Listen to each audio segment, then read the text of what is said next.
एक शाम प्राची टीवी पर सीरियल देख रही होती है। तभी उसकी सास वहां आती है। अरे सीरियल में तो ऐसे मग्न है जैसे आज रात का खाना पड़ोसी आकर बनाएंगे। मुझे पता ही नहीं था आपने अपने बेटे की शादी पड़ोस में भी की हुई है। हैं? मतलब? मतलब इस घर में सारा काम बहू ही करती है, आप तो सिर्फ खर्राटे मारती हैं। अच्छा जी, फिलहाल तो तुम आराम फरमा रही हो, चलो जाओ, ये मेरे टीवी देखने का समय है। आहा, इसीलिए मुझे भगाया जा रहा है। सॉरी, अब तो बिल्कुल नहीं जाऊंगी। प्राची की इस बात पर दोनों सास बहू के बीच टीवी रिमोट के पीछे बच्चों जैसे छीना झपटी शुरू हो जाती है, जिसके बीच श्लोक भी काम से घर वापस आ जाता है। हाँ, आज मेरी चूहे बिल्ली की जोड़ी किस बात पर झगड़ रही है? अरे तेरे बीवी मुझे टीवी ही नहीं देखने दे रही। अरे तुम्हारी मम्मी मुझे खाना बनाने के लिए फोर्स कर रही है। अरे वाह, ऐसे बेतुके रीजन पर तो बच्चे भी झगड़ा नहीं करते। अरे मुझे कुछ मत बोल, सब इसने ही शुरू किया है। हाँ हाँ, जैसे आप तो बहुत दूध की धूली है ना।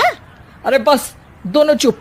प्राची जाओ, खाने की तैयारी करो। और माँ तुम छोड़ो, तुम्हें क्या बोलूं, शांति से अपना सीरियल देखो, मुझे दोबारा लड़ने की आवाज सुनाई नहीं देनी चाहिए। ऐसा बोलकर श्लोक वहां से चला जाता है, जिसके पीछे पीछे प्राची भी कुछ न कुछ बड़बड़ाते हुए रसोई में चली जाती है। हाँ हाँ, सासू जी को तो कुछ बोलेंगे ही नहीं, बस मुझ पर ही हुक्म चलता है, खाना बनाओ, जैसे मैं इनके घर में खाना बनाने के लिए आई हूँ। इसी तरह शाम बीतती है और रात को श्लोक और प्राची की सास खाना खाकर सोने चले जाते हैं, लेकिन प्राची गुस्से में कुछ खाए बिना काम में ही लगी रहती है। इस घर में किसी को घंटा फिक्र नहीं पड़ता, मैं खाऊं या भूखी रहूं। प्राची कुछ देर के लिए रसोई से बाहर जाती है और जैसे ही वापस आती है तो वहां दूध का भरा ग्लास देखकर हैरान रह जाती है।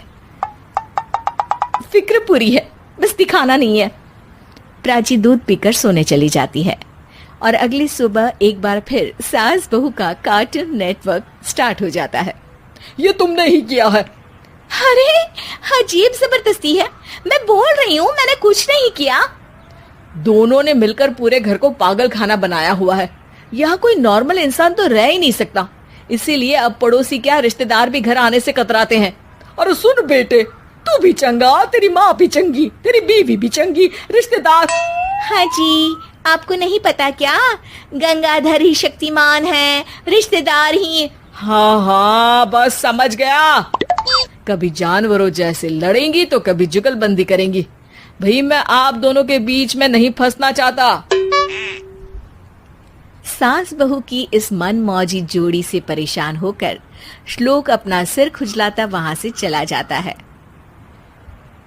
चलो अब मैं भी कीर्तन में जा रही हूँ।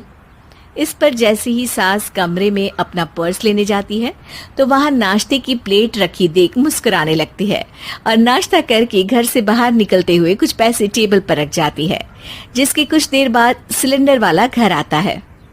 ओ मुरी मैया, मैं सिलेंडर के बारे में तो बिल्कुल भूल ही गई थी। घर खर्च के सारे पैसे भी मम्मी के पास है और श्लोक से बोला तो उल्टा 4 बात सुनाएंगे।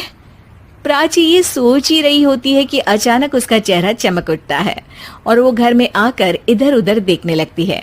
तभी उसकी नजर टेबल पर रखे पैसों पर पड़ती है, जिन्हें वो सिलेंडर वाले को दे देती है। ये सब श्लोक देख लेता है।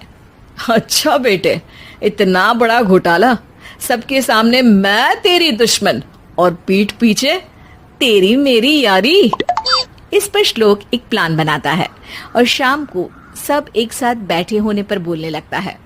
माँ, तुम दोनों की बहुत लड़ाई होती है, इसलिए मैं सोच रहा हूँ कि प्राची को उसके घर छोड़ाऊं, इससे वो भी खुश रहेगी और तुम भी।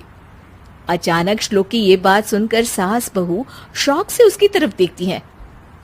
अरे ऐसे कैसे घर छोड़ाओगे, मुझे कहीं नहीं जाना। अरे तुमने बोला नहीं पर मैंने सुन लिया, तुम्हें मम्मी के साथ रहना अच्छा नहीं लगता, मुझे पता है। अरे वो अरे, जब बहू खुद कुछ काम बोले तो वो तुझे सुनता नहीं, और अब जो इसने बोला ही नहीं वो तू समझ गया। जब उसे नहीं जाना तो फिर जबरदस्ती क्यों कर रहा है? अच्छा, फिर आपको मौसी के घर छोड़ाता हूँ, बस अब आप दोनों एक घर में एक छत के नीचे नहीं रह सकती।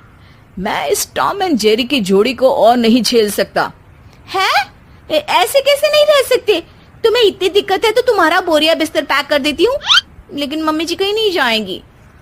बिल्कुल यही सुनना था मुझे। अगर दोनों में इतना ही प्यार है फिर हर वक्त ये लड़ाई का नाटक क्यों करती हो? देखा मैंने कैसे माँ किचन में दूध रखती है और तुम उनके लिए कमरे में नाश्ता रखती हो, और कैसे वो पहले ही तुम्हारी दिक्कत समझकर घर में पैसे रखकर बाहर जाती है। अरे भाई, इतना ड्रामा तो डेली सोप में भी नहीं होता जितना तुम दोनों ने इस घर में फैलाया हुआ है। तू हमें टॉम एंड जेरी बोलता है ना, तो याद कर वो दोनों भी एक दूसरे को बाहर वालों की बुरी नजर से बचाने के लिए हमेशा सबके सामने लड़ते थे, लेकिन अकेले में दिक्कत के समय मदद भी तो करते थे। बस हमारा रिश्ता भी कुछ ऐसा ही है। और वैसे भी अगर सास बहू में तू मैं नहीं होती तो दुनिया वालों को कहानियां कैसे मिलेंगी?